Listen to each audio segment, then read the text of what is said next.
ശൂദ്രൻ ചികിത്സയുടെ ഭാഗമായി ഒന്ന് ഉറങ്ങാൻ പോലും സമ്മതിക്കില്ലെന്ന് വെച്ചാൽ എന്താ പ്രശ്നം? എനിക്കേ ഉറക്കം കുറവാ. പേടി കാരണമാ. പേടിയോ?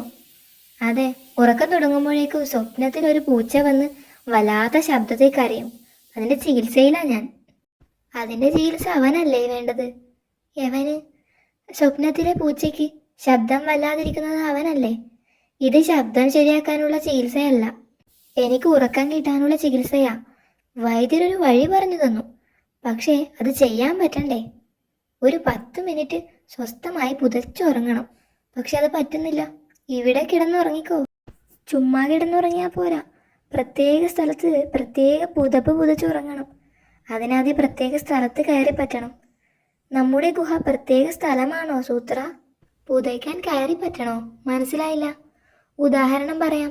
മാവിൻ്റെ ഇലകൾ പുതച്ചുറങ്ങണമെന്ന് കരുതുക. അതിന് മാവിൻ്റെ മുകളിൽ കയറി കിടക്കണ്ടേ? മുകളിൽ തന്നെ കിടക്കണമെന്നില്ല. മാവില പറിച്ച് പുതപ്പാക്കി താഴെ കിടന്നാൽ പോരെ?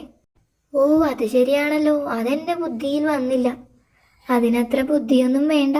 ഹഹഹ. താങ്ക് യു ഐഡിയ പറഞ്ഞു തന്നതിന്. ഇവനാണല്ലോ മണ്ടനാണല്ലോ. എന്നാലും വൈദ്യൻ എന്തിനാ ഇവനോട് മാവിൽ കയറാൻ പറഞ്ഞത്? അതാ എൻ്റെ സംശയം. സ്വപ്നത്തിലെ പൂച്ച എന്താ മാവിൽ കയറി വരില്ലേ? എന്നെ തല്ലല്ലേ, എല്ലാം സൂത്രൻ ചേട്ടൻ പറഞ്ഞിട്ടാണേ. ആരാ തല്ലാൻ വരുന്നത്? കടിയൻ സിംഹം. ദ്രോഹി, എന്നിട്ടെന്തിനാ നീ എൻ്റെ പേര് പറഞ്ഞത്? ചേട്ടാ, ചേട്ടനല്ലേ പറഞ്ഞത് മുകളിൽ കയറി പുതച്ചു കിടക്കണ്ട, പറിച്ചെടുത്ത് പുതപ്പുണ്ടാക്കി താഴെ കിടന്നാൽ മതിയെന്ന്. മാവില പറിച്ച് പുതച്ചതിനാണോ കടിയൻ തല്ലാൻ വരുന്നത്? മാവില ഞാൻ ഉദാഹരണമായി പറഞ്ഞതല്ലേ.